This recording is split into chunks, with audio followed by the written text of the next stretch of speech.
fin de semana se dio en Chile la consulta por un referéndum de cambiar o no la constitución de ese país, en una elección histórica para el país vecino, donde acudieron a las urnas más del 78% y votaron a diero. El país entra ahora en un periodo para tratar de redactar una nueva constitución. Si me dan la licencia, yo estuve trabajando durante mucho tiempo en Chile, durante unos días, bastantes días, y he visto, ¿no?, cómo cada uno de los ciudadanos realmente iba sintiendo que no tenía derechos frente a un Estado que prácticamente los empobrecía año tras año, y que hay situaciones como una de las que investigué, que era el derecho al agua, que el Estado no les garantizaba, y efectivamente no está garantizado en la Constitución el derecho del agua. Bueno, ese es uno de los reclamos que se empezaron a manifestar. Una sociedad que durante muchos años no protestó y de repente, por el aumento de la tarifa estudiantil, empezó a haber cada vez más protestas y más protestas. El origen de todo esto es una Constitución pinochetista, ¿no, Nico? Sí, bueno, nosotros desde la Argentina sabemos de esa experiencia porque la Constitución que rigió hasta el año 94 era la de 1853 con la reforma de 1957, o sea, metieron todos los derechos justicialistas del 49 en un artículo, el 14 bis, y quedó. En el 94 tuvimos la suerte de tener una Constitución hipermoderna, para eso también corrió mucha sangre en esas décadas en el medio. Y en Chile regía sigue rigiendo todavía, ¿no? Porque esto recién empieza. O sea, empiezan a sesionar en abril del 2021 y para el 2022 estaría la nueva Constitución. Rige la Constitución de 1980, la Constitución de Augusto Pinochet, dictador militar de la República de Chile, durante el que más tiempo estuvo en el poder en la región, dado que asumió en el 72, derrocó a Allende en el 72 y estuvo hasta fines de la década del 80, entrada de la década del 90.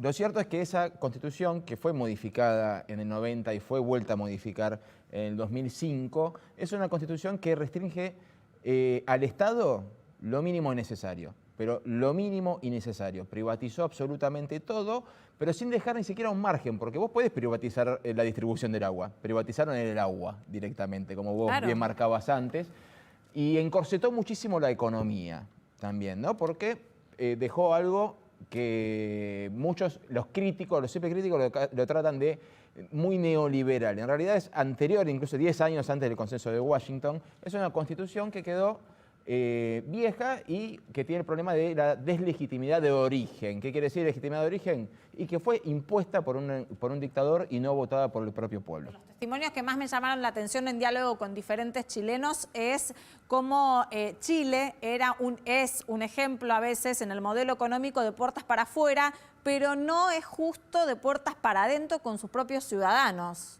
Así es, Diana. Esa economía que mencionaba Nico, que estaba encorsetada durante las últimas décadas, desde el 80 y sobre todo desde el retorno a la democracia en 1990 hasta este año, le permitió igualmente a Chile tener estabilidad. Fue la economía más estable de toda América Latina durante ese periodo, redujo a la mitad la pobreza, pero ese rol de alguna manera retraído del Estado sobre la economía generó también enormes desigualdades y déficits en un montón de sectores centrales que tienen que ver con la salud, que tienen que ver con el acceso, por ejemplo, a la educación, y obviamente eso terminó calando hondo en la sociedad y se disparó con este aumento del boleto del subte en el año 2019. Máximo Quitral es historiador y politólogo chileno, está en Santiago de Chile. Máximo, buenas noches y gracias por atendernos.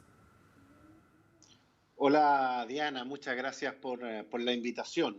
Después de esa espléndida introducción histórica, yo no sé qué voy a poder decir después de esos datos interesantes que ustedes han mencionado, pero podríamos perfectamente profundizar en algunos. Máximo, resulta muy interesante cómo el pueblo chileno, que no se caracterizaba por salir en las protestas masivamente, en la insistencia de las diferentes manifestaciones que se fueron dando, logró en algún punto quebrar a un gobierno más alineado con la derecha para poder hacer una consulta popular en la que se expresó prácticamente la mayoría del pueblo y en sectores muy puntuales que son los sectores más empobrecidos del país.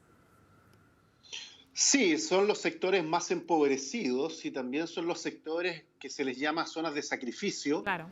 que han visto perjudicada su calidad de vida a partir de la introducción de políticas neoliberales, como hablaban ustedes bien, y que, bueno, bajo el argumento del crecimiento y mejorar las cifras económicas, se puso a la ciudadanía, al pueblo, en una situación bastante incómoda. Entonces, eso es muy importante de reconocer, pero también uno observa en algunas de esas zonas que también hubo movimientos territorializados, cercanos y vinculados con movimiento social. Por tanto, me hace sentido la votación, el discurso, la crítica, en términos de cómo se ha ido generando un diagnóstico muy crítico de la actual situación que vive nuestro país y que, bueno, ustedes bien reflejaban con la revuelta popular del 18 de octubre, que se suma a una serie de otras movilizaciones. Recordemos las del 2011 con los universitarios, sí, el movimiento feminista, movimientos ambientalistas, el movimiento mapuche. Entonces, hay una serie de movimientos que hoy se están expresando también en la calle y que me parece súper válido también hacer ese reconocimiento. Máximo, vamos a aclarar que las zonas de sacrificio, principalmente en Chile, son aquellas zonas donde los ciudadanos sienten que sus derechos están totalmente avasallados o, por ejemplo, vulnerados directamente. Esto de no tener acceso al agua, los grandes problemas que hay en Valparaíso con la contaminación y demás. Contaminación, sí, contaminación y básicamente donde el extractivismo ha tenido una irrupción tan profunda que, bueno, no solo se ha afectado la calidad de vida de las personas, sino que también se han producido situaciones de enfermedades graves, producto de la contaminación, que también han sido expuestas por las distintas comunidades. ¿El gobierno de Piñera escuchó al pueblo o no le quedó otra? No, bueno, yo creo que hay que precisar algunas cosas para que los televidentes tengan claro de que se votó el 25 de octubre no fue un acto de filantropía ni de solidaridad de clase del presidente de turno. Recordemos que esto surge a partir de la revuelta popular de octubre. No le quedó otra a la élite política de tratar de buscar una vía que evitara la caída del gobierno. Yo siempre he sido muy cauteloso con esto, no es algo que lo vengo diciendo yo, que se me ocurrió, es algo que lo dijo un senador de la República, ex candidato presidencial, que develó que efectivamente el acuerdo del 15 de noviembre era para evitar que se fuera toda la clase política de un día para otro a partir de la crisis institucional. De hecho, él llamó a elecciones anticipadas. Entonces, lo que ocurre el 25 de octubre es consecuencia de aquello. Máximo, ¿cómo estás? Buenas noches. Nicolás Lucas te saluda. Quería consultarte... Hola, Nicolás. Estos días estuve leyendo al doctor Ruiz Tagle, constitucionalista chileno, y le preguntaron sobre los pormenores de la reforma, qué podría ocurrir, qué no, y fue muy enfático y tuvo que aclarar mucho que esta reforma constitucional no tenía nada que ver con lo que había ocurrido en Venezuela o en Bolivia, y me pregunté por qué era tan necesario aclarar eso. ¿Por qué tuvo que enfatizar tanto en que no había un proceso revolucionario? Bueno, por algo que se llama el fantasma del comunismo, del castrochavismo que pulula por América Latina. Hay temor de que en Chile se produzcan asambleas constituyentes libres y soberanas. Por algo se llama convención y no se llama asamblea. Creo que las cuestiones semánticas también son importantes de exponer. Entonces, la preocupación de Ruiz Tagle apuntaba a eso, del temor de la clase política, de que acá hubiesen procesos similares a lo ocurrido en América Latina, que se profundizaran los derechos sociales, que la soberanía popular fuera creciendo con el paso del tiempo, que parece que la revuelta popular, parafraseando un poco al expresidente, estaba siendo impulsada por personeros de países sudamericanos, en fin. Ese temor, ese miedo a la expresión popular gatilla en estas expresiones que a mí me parece que son un poco destempladas. No veo que se esté produciendo un proceso de esa naturaleza. Lo que a mí me interesaría que efectivamente sí fuera una asamblea constituyente libre y soberana. Pero bueno, estamos en el escenario de la convención, que es lo que finalmente se propuso desde arriba y no se construyó desde abajo. Facu. Sí, Máximo, es difícil profundizar cuáles van a ser los cambios en los próximos 12 meses que se va a analizar esta nueva constitución, pero me pregunto si tienen que ver con un proceso de redistribución después de décadas de crecimiento que tuvo Chile, a diferencia de muchos otros países de América Latina, sostenida. Solamente en el periodo 1990-2003 creció a más del 5% anual y evitó crisis que hubo en otros países como el tequila o la crisis brasileña. Entonces me pregunto, ¿tiene que ver con eso, con un proceso de redistribución? A ver, yo creo que se ha planteado la gran discusión en Chile, que ya el tema no es el crecimiento, sino que la redistribución. Yo estoy plenamente de acuerdo con ese argumento.